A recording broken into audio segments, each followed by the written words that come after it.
Les voy a pedir que abran su Biblia en la carta del apóstol Pablo a los romanos. Gracias, Carlitos. Vamos a leer del capítulo 5, los versos 1 al 5.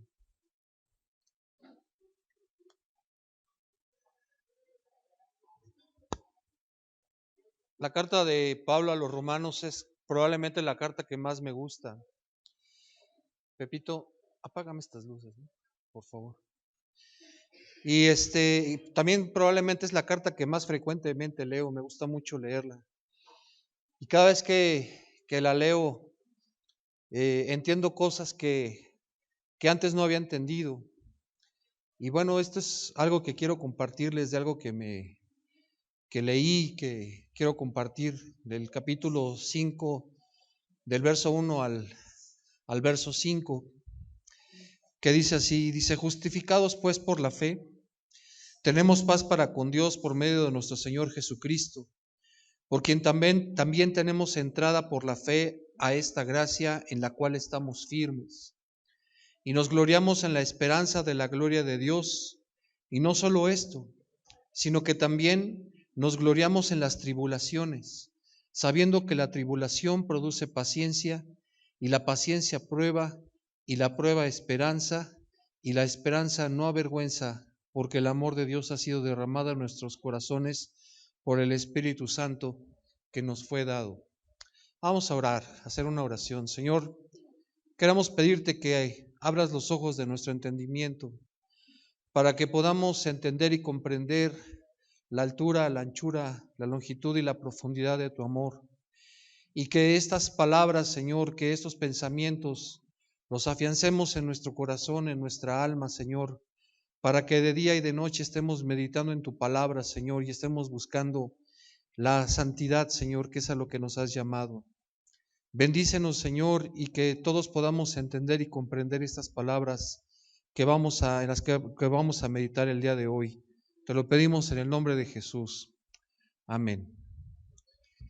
Bueno, esta palabra, estos versos, pudiéramos decir que resumen en qué es en lo que creemos nosotros como hijos de Dios, como cristianos, y nos hablan de las vicisitudes en las que nos podemos enfrentar, nos enfrentamos día a día, y cuáles son las consecuencias de estas cosas y qué herramientas nos ha dado el Señor para seguir adelante en la vida diaria. Es importante que cuando nosotros leamos la palabra, no solamente la leamos, sino que estemos meditando. No sé cómo hagan ustedes, pero les voy a decir cómo hago yo.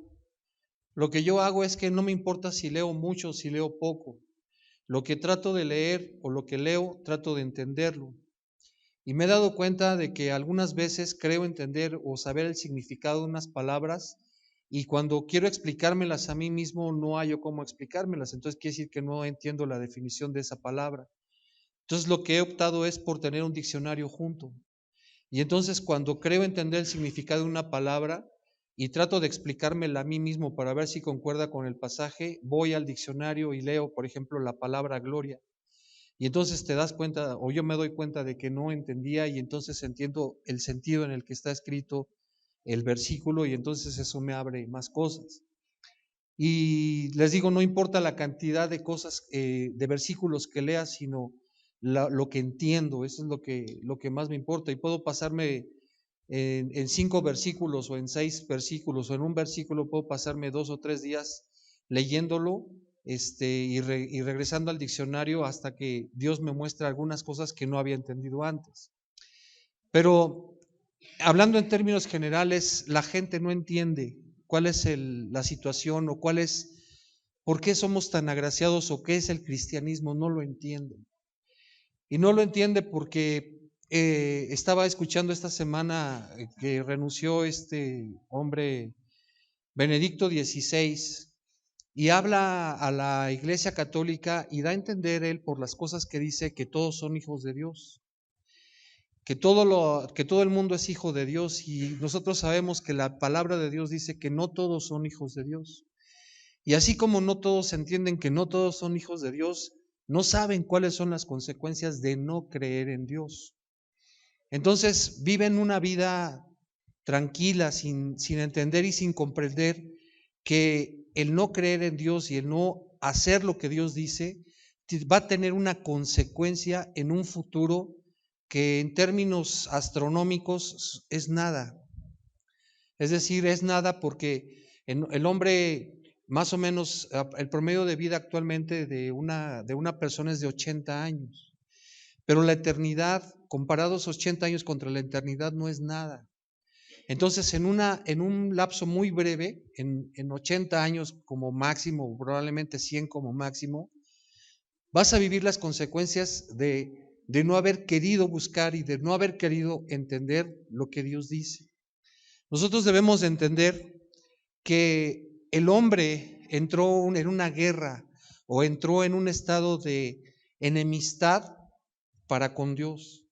Y entró en el momento en el que Adán y Eva, o más bien Eva, y después convenció a Adán de desobedecer a Dios. Y entonces dice la palabra de Dios que quedamos destituidos de la gloria de Dios. Y la carta de Pablo a los romanos dice, la ira de Dios se hace patente o se hace visible contra todo hombre que detienen con injusticia la verdad. Fíjate lo que dice, la ira de Dios. La ira de Dios es el coraje, es el enojo de Dios. Que Dios lo va a hacer manifiesto contra el hombre que ha detenido a lo largo del tiempo, a lo largo de tu vida y a lo largo de la vida de la humanidad, con injusticia, las obras de Dios, la justicia de Dios. Eso va a tener una consecuencia terrible, terrible. Lo que nos asoma la Biblia, lo que nos asoma el libro del Apocalipsis es que dice que va a ser un sufrimiento eterno. Y dice que el sufrimiento, no sabemos cómo va a ser, pero lo que dice la Biblia es que va a ser un lago que arde con fuego y azufre. O sea, va a ser un lugar de tormento. Y en otras partes del Evangelio dice, ahí será el lloro y el crujir de dientes. Ese estado de enemistad del hombre con Dios, Dios quiso proveer o nos proveyó de cosas a las que nos ha dado acceso. Y mira cómo dice el apóstol Pablo en Romanos capítulo 5, verso 1. Dice lo siguiente, empieza diciendo, justificados pues por la fe, tenemos paz para con Dios por medio de nuestro Señor Jesucristo. Es decir, esa guerra, ese estado de pleito que teníamos con Dios, ahora los que estamos en Cristo, estamos en un estado diferente, en un estado en el cual estamos en paz para con Dios. Pero ¿cómo fue que nosotros tuvimos acceso a ese estado de paz para con Dios cuando primeramente estábamos en guerra? Y lo que nos dice la palabra aquí y que nos ha venido diciendo el apóstol a lo largo de la carta a los romanos es que dice que ahora nosotros hemos sido ¿qué? Justificados. Y hemos llegado a ese estado de justificación a través de una puerta que se nos abrió, a través de algo que se llama fe. Dice la palabra de Dios que es necesario que el que busca a Dios tenga fe. Dice que nadie puede agradar a Dios si no tiene fe. Y parece que cuando una gente que no tiene fe o que dice no tener fe o que cree no tener fe, cree que el que tiene fe es alguien que no duda nada. Es alguien que ha visto cara a cara a Dios y que por eso no duda de que existe. Pues te voy a decir que todos los que decimos que tenemos fe y que tenemos fe, ninguno ha visto a Dios. Ninguno. No tenemos algo, fíjate, no tenemos algo físico, algo que tú puedas palpar o que nosotros podamos palpar para demostrar que Dios existe. Así que dijeras, es que Él tocó esto y Dios se lo mostró. No, no, no. Dice Dios que Él se ha revelado al hombre a través de la fe y dice que a la fe puedes llegar simplemente por el hecho de ver las cosas que te rodean. Dice Romanos, dice, porque las cosas invisibles de Él, que son dos muy importantes, su eterno poder y su deidad, se hacen claramente visibles siendo entendidas por medio de las cosas hechas. Es decir, el poder de Dios y su deidad lo puedes ver o entender o comprender por medio de las cosas hechas. ¿Cuáles son las cosas hechas? Las flores, los animales, el mundo, el agua, todas las cosas que tú ves te hablan del poder y de la deidad de Dios. Esas cosas que a mí me convencieron debieran de ser suficientes para convencerte a ti que dices que no tienes fe, porque nunca he platicado con Dios cara a cara. Ninguno de los que decimos que conocemos a Dios lo conocemos cara a cara, lo conocemos mediante las cosas que nos ha dado. Y eso es tener fe. Y dice el apóstol, dice, justificados pues por la fe, tenemos paz para con Dios por medio de nuestro Señor Jesucristo. Nosotros estábamos, dije, en un estado de guerra, en un estado de enemistad con Dios, pero Él nos ha dado a su Hijo por quien hemos sido justificados del pecado por medio de la fe en Él. Por eso es la importancia de Jesús. Mira, ¿cómo podemos ejemplificarlo? La Biblia lo ejemplifica de una manera muy hermosa y muy simple. Cuando Adán y Eva pecaron y que se dieron cuenta de que habían desobedecido a Dios y que estaban desnudos, dice la Biblia que ellos cortaron unas hojas de higuera y que se hicieron unos delantales porque les daba vergüenza estar desnudos delante de Dios. Eso habla de del esfuerzo que hace el hombre siempre por hacer buenas obras. Algunos dicen, es que yo me he portado muy bien, yo no molesto a nadie, yo no digo groserías, yo no le hago mal a nadie. El que se mete si me pegan, pego, pero si no me pegan, no pego. Y eso creen, esos son sus delantales, sus obras buenas delante de Dios. Yo no mato a nadie, no le robo a nadie, soy un querubín, no digo groserías. Bueno, dices, eres un dechado de virtudes. Pero la enemistad original sigue presente, aunque tú te hagas los delantales que quieras. Cuando Dios expulsa a Adán y a Eva del paraíso, del jardín del Edén, ¿cómo los expulsó? Los expulsó desnudos, que se fueran con sus hojas de higuera, les dio unas túnicas de piel. Y esa piel era de oveja, era de cordero.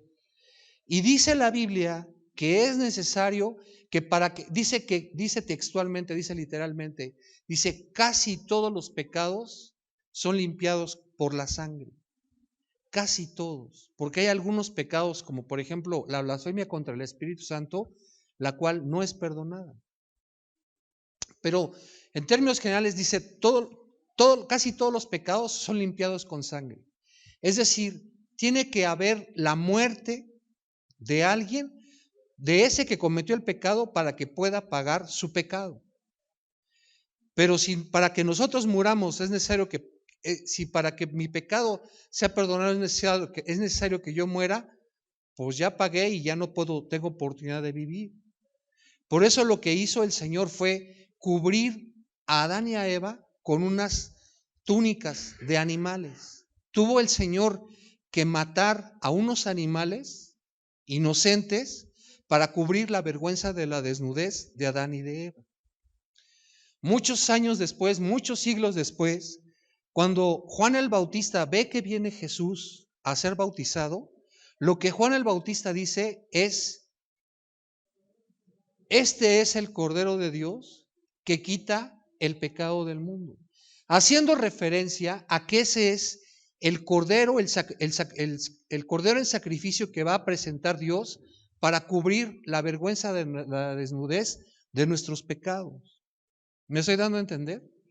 Es decir, nada de lo que tú hagas, las limosnas, seas musulmán, seas católico, seas budista, seas tibetano, seas lo que seas, va a cubrir la vergüenza de tu desnudez, ni siquiera si te dices cristiano, sino que tienes que tener fe en que la muerte de Jesús es el elemento, es el medio por el cual el Señor está cubriendo nuestro pecado. Y entonces dice el apóstol Pablo, dice, justificados pues por la fe, tenemos paz para con Dios, es decir, pasamos del estado de guerra o del estado de enojo o de pleito con Dios a un estado de paz, y el medio por el cual hacemos esto es la fe, pero a través en Jesucristo. Algunas veces hablamos en griego o en hebreo o en arameo sin darnos cuenta. Cuando nosotros decimos Jesucristo, estamos hablando en griego básicamente, porque Jesús quiere decir Salvador. Y Cristo quiere decir ungido. Entonces quiere decir que Jesucristo es el Salvador ungido, es decir, es el medio por medio del cual, valga la redundancia, es el medio por medio del cual nosotros tenemos paz para con Dios. El Salvador ungido, Jesucristo es el designado para que nosotros, con la muerte de Él, sea pagada por el derramamiento de su sangre nuestros pecados. Entonces estamos de la guerra a la paz por medio de la fe, y el medio es Jesucristo. Este Jesucristo es por medio del cual dice en el verso 2, por quien también tenemos entrada por la fe a esta gracia.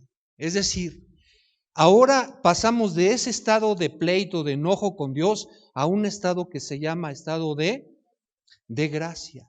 Es como llegar de unas montañas y picos escarpados a un lugar de remanso, a una llanura.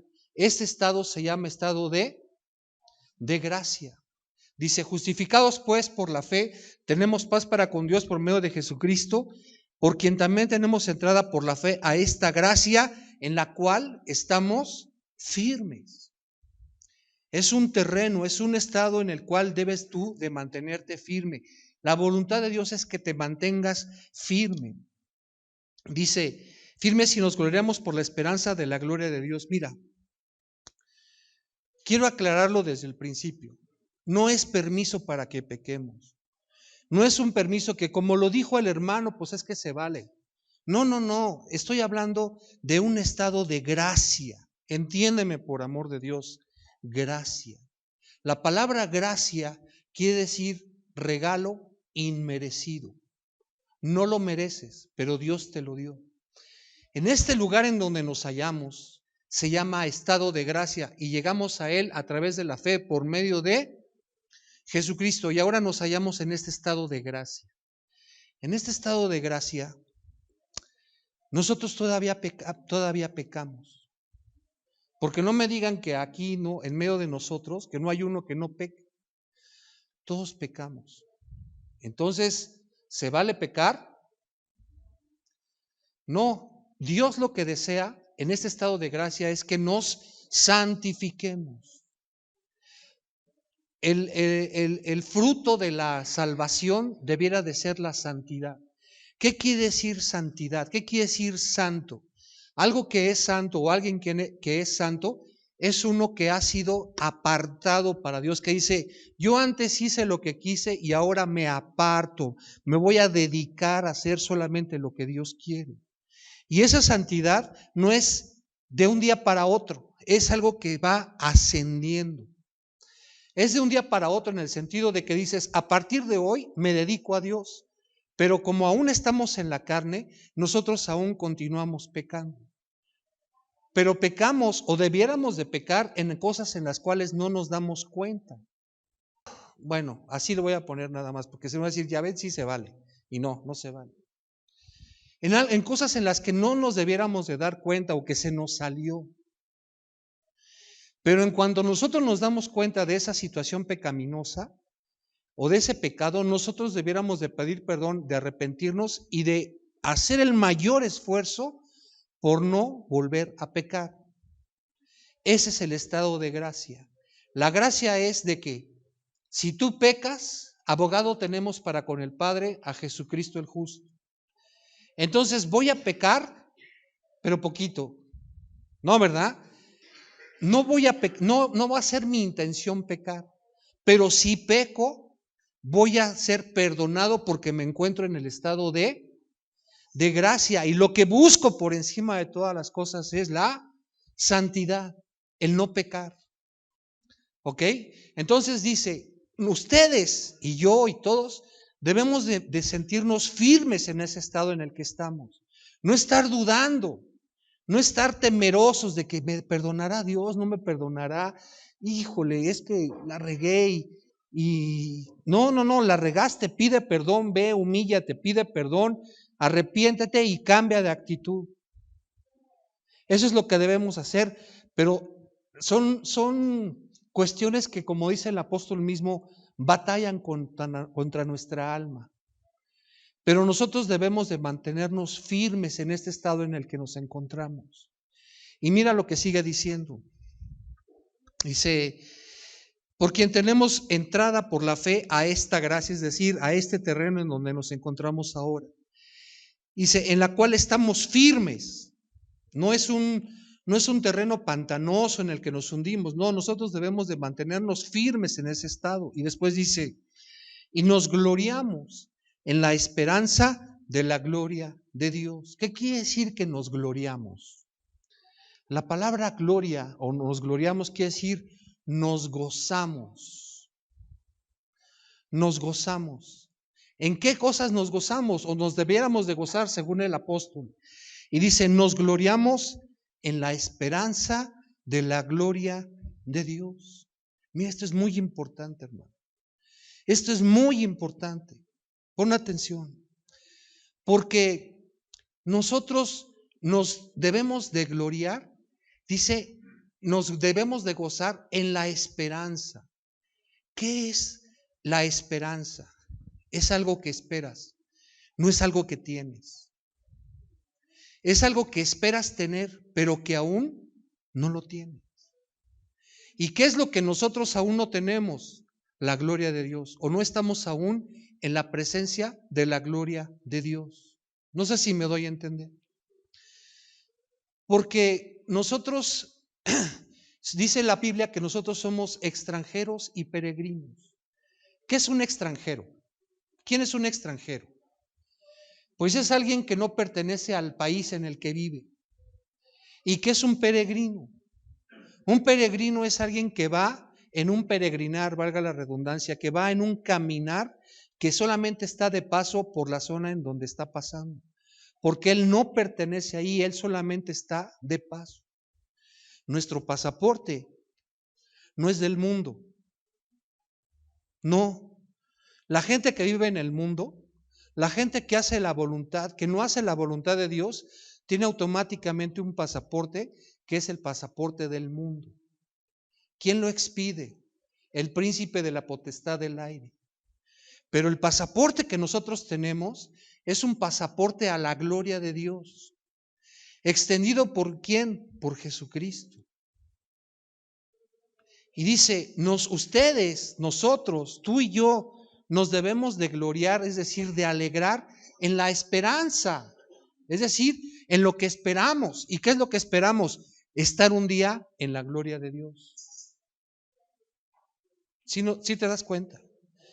Nosotros somos extranjeros y peregrinos. Y nosotros solamente estamos de paso. Y dice, por este Jesucristo, por quien también tenemos entrada por la fe a esta gracia, en la cual estamos firmes y nos gloriamos, es decir, y nos gozamos en la esperanza, en eso que estamos esperando, que lo vemos de lejos, pero aún no lo toco, aún no lo siento, aún no lo vivo. Nos gloriamos en la esperanza de la gloria de Dios. Esas cosas nos están prometidas. Mira, ¿cómo es la gloria de Dios? No sé. Dice dos cosas la Biblia que ahorita vienen a mi mente. Dice la primera, que me acuerdo, dice, cosa que ojo no vio, ni oído oyó, ni ha subido en corazón de hombre. ¿Qué quiere decir que no ha subido en corazón de hombre? Que a nadie se le ha ocurrido, que nadie lo ha imaginado, que nadie lo ha visto, que nadie lo ha escuchado.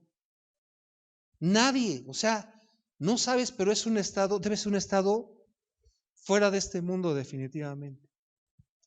Y la segunda que recuerdo dice Apocalipsis.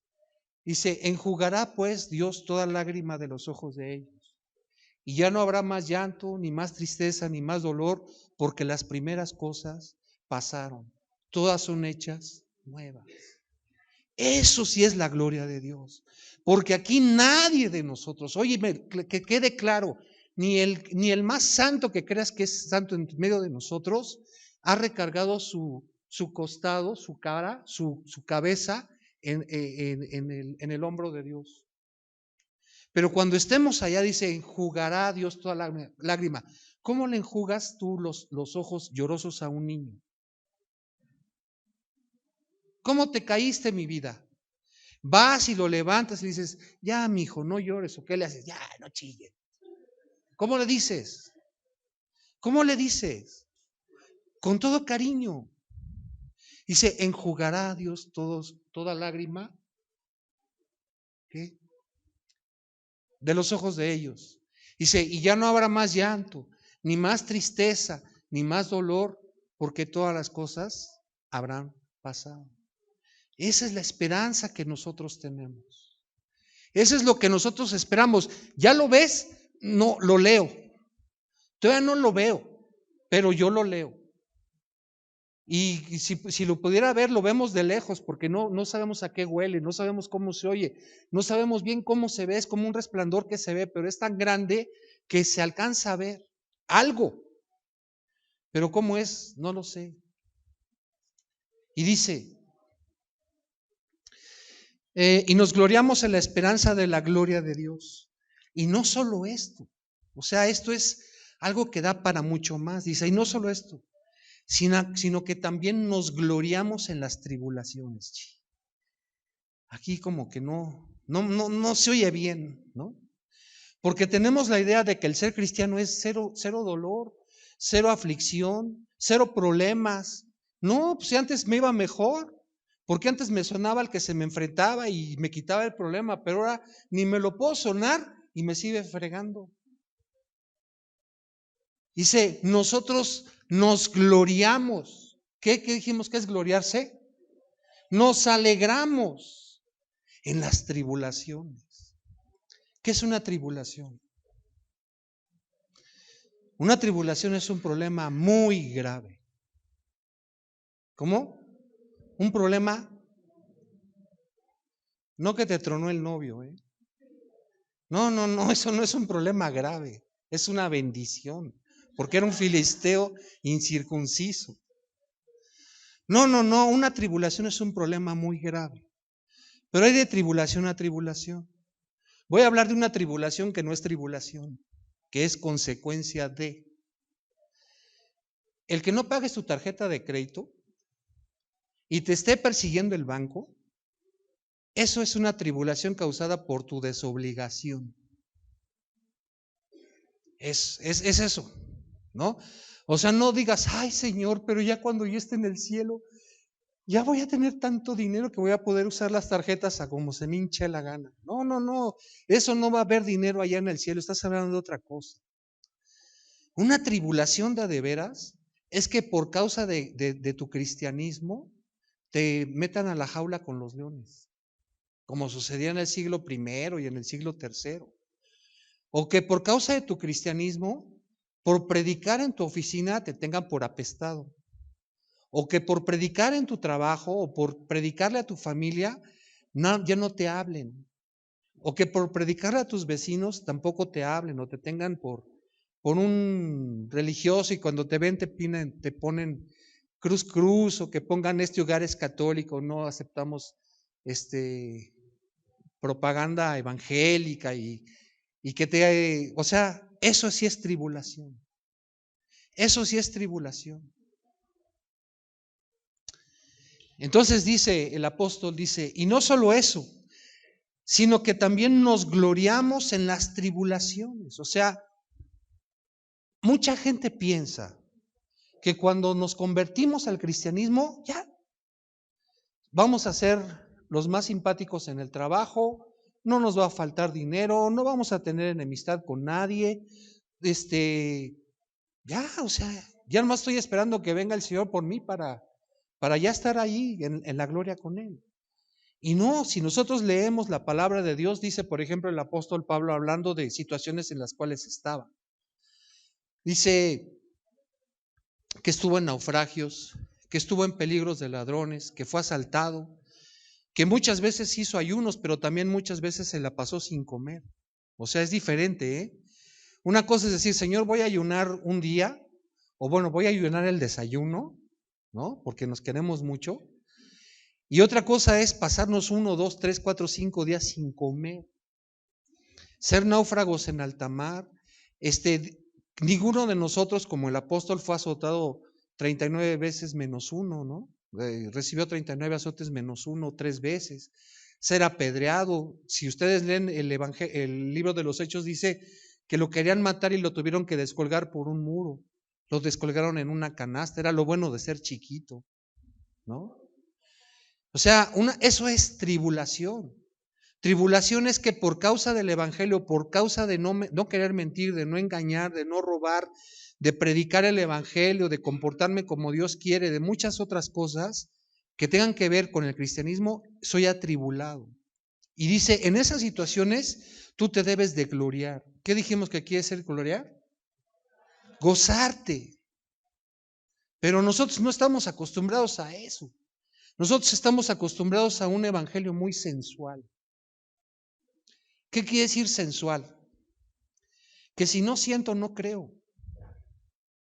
O sea, nosotros vemos el 440, ¿no?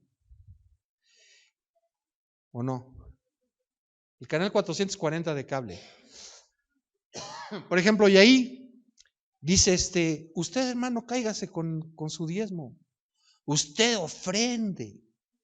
Y va a ver que va a tener trabajo. Pongan el 98.5 a las 5 de la mañana y van a oír a los de oración fuerte del Espíritu Santo dando puro testimonio de que compraron la rosa de Israel, de que fueron a no sé dónde, de que hicieron no sé qué, y antes no tenían y ahora tienen. O sea, es un evangelio sensual que se siente y dice, ¿cuál dijo, hermano? ¿Cuál dijo? Para ir, porque yo necesito de esa, ¿no? No, hermano.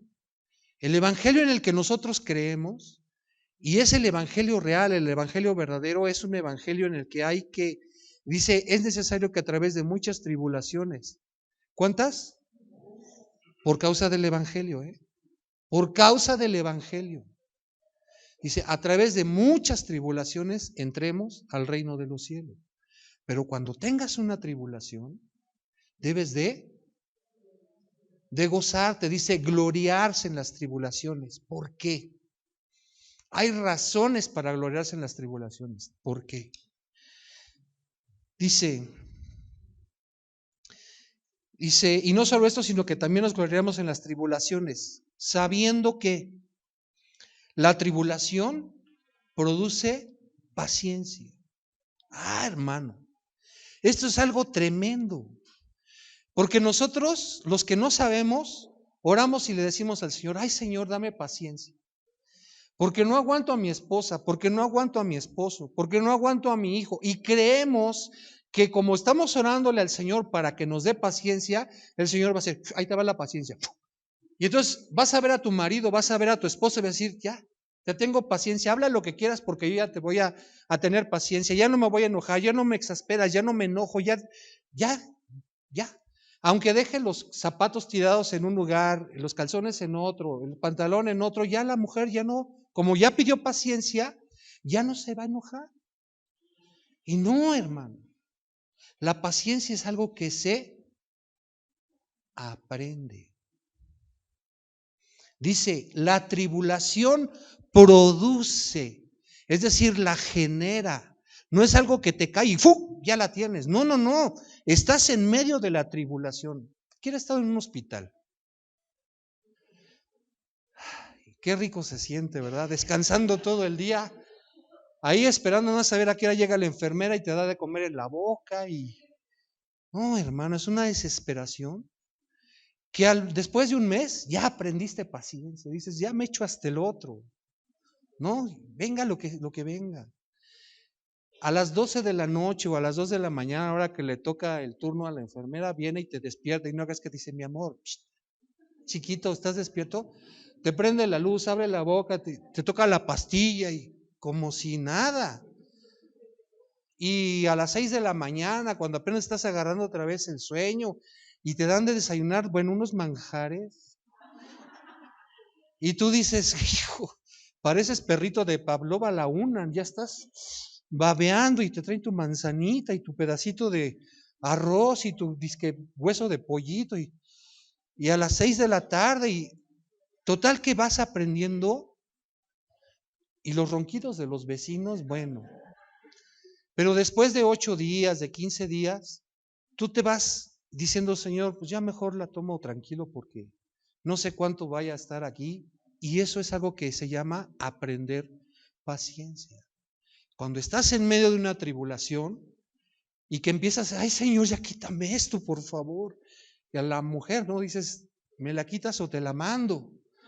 No, tienes que aprender paciencia. Es decir, el Señor te está permitiendo estar en esa situación de tribulación para que aprendas algo. Y en este caso lo que vas a aprender es paciencia. Vas a decir, Señor, no es que digas, súbele, ¿sabes qué? Dame otros 5 latigazos porque ya me acostumbré. No es eso. Sino que dice, Señor, hay algo más que yo voy a aprender. Es algo más que tú quieres para conmigo y estoy aprendiendo paciencia. Mira, el mismo Jesús, cuando el Padre habla de Jesús, dice que lo sometió al sufrimiento para que aprendiera obediencia. No paciencia, dice para que aprendiera obediencia. ¿Que era desobediente? No. Pero él, ¿cómo vas a mostrar o aprender obediencia si no eres sometido a una situación en donde tenga que ser probada tu obediencia? Y cuando si ves la oración que hace Jesús en el huerto del Getsemaní, dice, Padre, pasa de mí esta copa, pero si no es tu voluntad, ahí voy. Eso es aprender obediencia. Nadie nos gustaría que nos latiguearan, pero si nos tienen que latiguear, Señor, pues tú sabes, si tú me das las fuerzas, ahí voy. Pero no, le dice que nos alegremos cuando estemos en medio de tribulación, sabiendo que la tribulación produce ¿qué? Y la paciencia, léanle, no adivinen, la adivinación es pecado. Dice, y la paciencia prueba, y la prueba, esperanza. Mira, es un círculo virtuoso todo esto. Por eso, cuando están como hijo, por eso creo que a veces preferimos decirnos cristianos de domingo y no cristianos de predicación. O sea, de predicación, de compartir el evangelio. Porque cuando compartes el evangelio en la escuela, en el trabajo, a los vecinos, en el camión, te tienes que comportar como hijo de Dios. Y entonces todos los ojos están sobre ti. En cambio, cuando eres un agente secreto de la Mossad o del Mossad o de la CIA, pues nadie se tiene que enterar, ¿no? Porque ¿cuándo han visto a un agente secreto que diga, yo soy agente secreto de las fuerzas secretas de Israel y vengo aquí a la Secretaría de la Defensa Nacional a ver cuántos efectivos tienen? A ver, pásenme la información. ¿Así es? ¿Verdad que no? Que por eso son agentes, ¿no? Así preferimos mantenernos muchos, sin predicar, seguimos hablando como siempre, seguimos comportándonos como siempre para no despertar sospechas de que vayan a decir que somos cristianos, ¿no? Nada más somos cristianos cuando venimos aquí el domingo. Pero, pero lo que Dios quiere es que nosotros compartamos el Evangelio y que no solamente compartamos el Evangelio, sino que nos comportemos como hijos de Dios. Y lo que nos va a suceder es que por esas situaciones nos pueden llevar a situaciones de tribulación. Y esas situaciones de tribulación nos deben de gozar, porque cuando estemos en medio de la tribulación, nos van a producir paciencia. Y la paciencia nos va a producir prueba. ¿Prueba de qué? Bueno, en primera instancia de la paciencia. Y en segundo lugar, prueba nuestra propia concupiscencia va a ser puesta a prueba.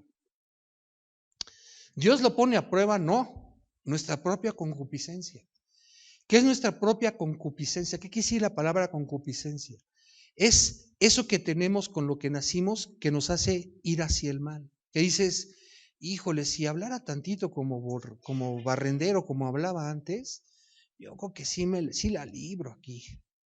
Chin Marín, y empiezas a soltarte con tu mejor repertorio. Porque eso Va a decir, ni se van a dar cuenta de que yo soy cristiano, aunque en los secretos soy cristiano. Y entonces pone a prueba tu fe. ¿Eres o no eres? Porque acuérdate que lo que te hizo entrar en este estado de gracia fue la que, la fe por medio de Jesucristo. Entonces dice, ten por sumo gozo o alégrate mucho cuando te encuentres en tribulación, porque la tribulación produce, y la paciencia produce, y la prueba produce esperanza. Y regresamos a lo que habíamos hablado. En algo que ya tienes, ¿la esperanza es algo que tienes? No, es algo que esperas, es algo que lees. Pero la prueba, tú dices, híjole, mira, me sé unas que bueno, te dejaría con la boca abierta. Pero como yo soy hijo de Dios y me lo estoy probando a mí mismo, no te voy a contestar. Porque sabes que me acabo de dar cuenta que yo te puedo contestar y te puedo dejar callado y esa va a ser mi más grande satisfacción. Pero la esperanza que yo tengo es que si yo me aparto de maledicencia, la recompensa que me espera es estar en la presencia de Dios y eso es más grande. Eso es lo que yo espero y eso es lo que me mueve a no decirte nada. ¿Te das cuenta cómo es un círculo virtuoso? El terreno en el que estamos es un estado de gracia. Y en ese estado nosotros debemos de mantenernos firmes porque es la voluntad de Dios. El terreno que nosotros estamos pisando es Jesús. Y Jesús es conocido por ser la roca inamovible de todos los siglos. Así también se le conoce en la Biblia. Esa es la roca en la que nosotros estamos parados. Y dice, verso 5 para terminar, dice, y la esperanza no avergüenza. Porque muchos de nosotros decimos, no, es que hay un cielo y hay un infierno. No, ¿cómo crees? Esos son mitos, ¿no? Esos son mitos. Y dice, la esperanza no avergüenza. ¿Y sabes por qué no nos avergüenza? Dice, porque el Espíritu Santo ha sido derramado en ustedes. Y mira, hay una diferencia entre que sea derramado a que seas embarrado. Cuando estás en tu mesa del comedor y se te derrama el agua, ¿tú tienes cuidado de cuánta agua se te derrama? O dices, se me derramó el vaso, o sea, ¡fum! Se fue en un santiamén toda el agua. Cuando dice que el Espíritu Santo ha sido derramado en nuestras vidas, no fue puesto por medida. No fue puesto por medida, dice fue derramado, es decir, se le cayó la jarra y no se dio cuenta cuánto se fue. Se fue todo. No fue puesto en ti el Espíritu Santo por medida. Pero aquí es en donde vuelvo a retomar el punto de la iglesia sensual. Dice, pues es que usted, porque tiene la seguridad de que el Espíritu Santo lo tiene, porque a usted le dieron toques o sintió calientito, o le impusieron las manos y se fue para atrás. Esa es una garantía, pero yo no siento nada, no sentí nada. Y entonces dices, la iglesia sensual. La iglesia que tiene que sentir para creer, y no la iglesia que cree para esperar. Esto no se trata de ver, de sentir, de tocar. O sea, les repito, de Dios. O sea, hay otras cosas en las que sí debemos de tocar y de sentir. Como que predicar el evangelio es sentir, ¿o no? Pero aquí nadie se ha sentado así a platicar con Dios. Nadie. Nadie lo ha visto cara a cara cómo es. Yo te puedo decir lo que Dios hace o ha hecho en mi vida, pero no te lo puedo escribir físicamente. ¿Cómo es, hermano? ¿Cómo le hace usted? Yo lo único que sé es que estoy seguro de que Dios me salvó, que Dios existe, que Dios se ha manifestado en mi vida, pero ¿cómo es físicamente? Y aquí dice que Dios no nos ha dado el Espíritu Santo por medida, dice, Dios derramó el Espíritu Santo y esto es una cuestión de fe también, porque Dios no engaña, Dios no miente, Jesús no miente. Y si Él dice, Jesús antes de irse, dice, les conviene que yo me vaya, Porque si yo no me fuera, el Espíritu Santo no vendría, pero cuando yo me vaya, mandaré al Espíritu Santo porque Él va a ser el consolador. ¿Qué quiere decir consolador? Es el que te consuela, es el que te abraza, el que te, ¿cómo decir? El que te consuela. Cuando Jesús no está, no lo ves, no, dices, charos, ese Juan y Pedro, qué suerte tuvieron de caminar con Jesús. Bueno, sí, pero fueron unos cuantos. No sé, a lo mejor 1,000,000 de personas lo vieron y todos los demás que hemos vivido después estamos a través de la fe. Y la fe es el medio, y es el medio que Dios nos dio para creer mediante Jesús en la salvación, por la salvación que nos envió el Padre a través de Jesús. De modo que cuando nos hallemos en tribulaciones, debemos de tener sumo gozo, porque la tribulación produce paciencia y la paciencia produce prueba. Y la prueba, esperanza. Y la esperanza, ¿qué? No avergüenza. ¿Por qué no avergüenza? Porque el Espíritu de Dios ha sido derramado en nuestras vidas. No ha sido dado, esto quiere decir que no ha sido dado por medida, ha sido derramado, así, todos nos pusieron, dice, ha sido derramado en nuestros corazones por el Espíritu Santo que nos fue dado, ha sido derramado en nuestros corazones por el Espíritu Santo que nos fue dado. Hermano, yo espero que te des cuenta que Dios nos ha provisto de todas las cosas, para que estemos los unos a los otros animándonos, y que lo principal, lo más importante ya nos fue dado, que fue la salvación mediante Jesús.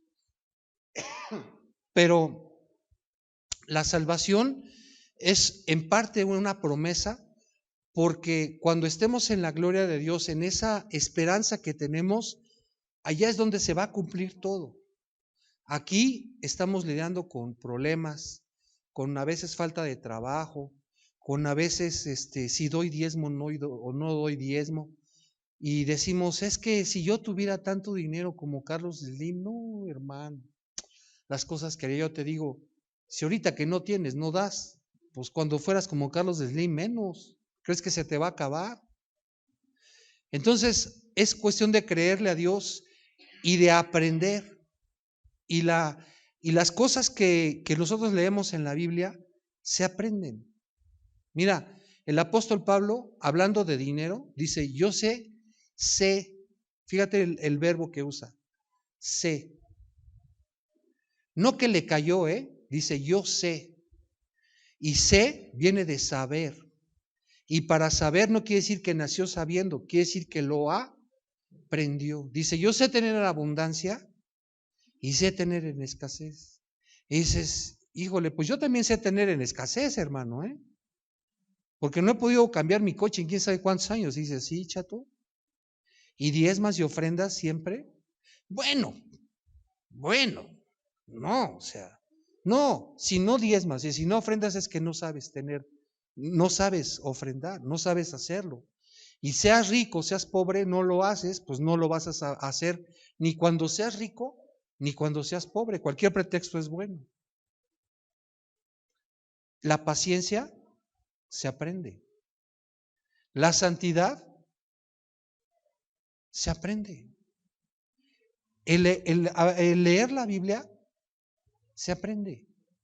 Todo se aprende. Todo lo puedes aprender. ¿Cuánto tiempo le dedicas? ¿Qué actitud tienes para aprender? Eso es lo importante.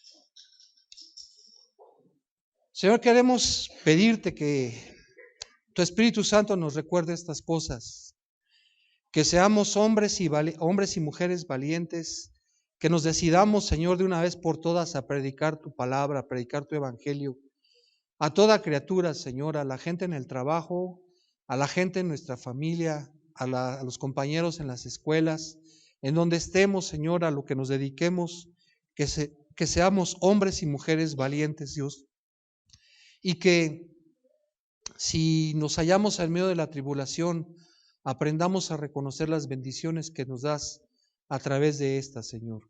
En el nombre de Jesús te lo pedimos. Amén.